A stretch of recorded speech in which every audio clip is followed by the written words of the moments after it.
मैं हूं श्वेता रंजन और आप देख रहे हैं नेशनल खबर। तारीख 30 मई 2025। ये तारीख अब इतिहास के पन्नों में सुनहरे अक्षरों में दर्ज हो चुकी है, क्योंकि इसी तारीख को वो सपना सच हुआ जो एक समय बस कल्पना था। नेशनल डिफेंस एकेडमी यानी एनडीए से पहली बार 17 महिला कैडेट्स ने पासिंग आउट परेड पूरी की।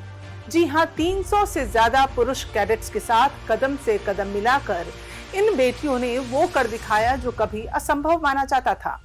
ये सिर्फ परेड नहीं थी, ये थी नारी शक्ति की गूंज। ये थी परंपराओं को तोड़कर नई परिभाषा लिखने की परेड। ये थी उस नई सोच की शुरुआत जो कहती है अब बेटियां सिर्फ देखती नहीं, नेतृत्व करती हैं।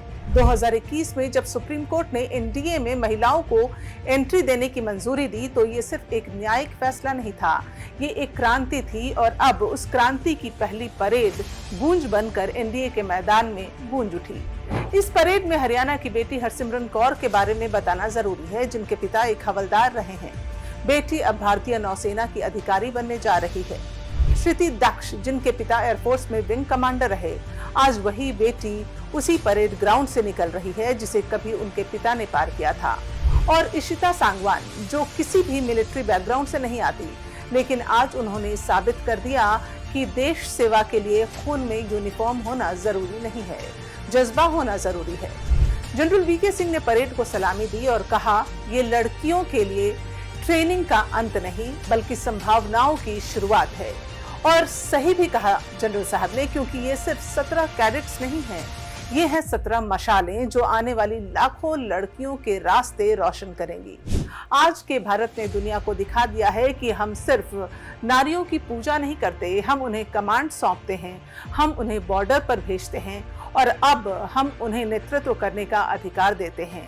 ये है नया भारत, जहां बेटियां भी बूट पहनती हैं, बैज कमाती हैं और परेड में गर्जना करती हैं। पुणे का नेशनल डिफेंस एकेडमी, जहां से आज तक 40,000 से ज्यादा अफसर निकले, लेकिन पहली बार एनडीए से पहली बार 17 महिला कैडेट्स ने ग्रेजुएट होकर इतिहास रच दिया।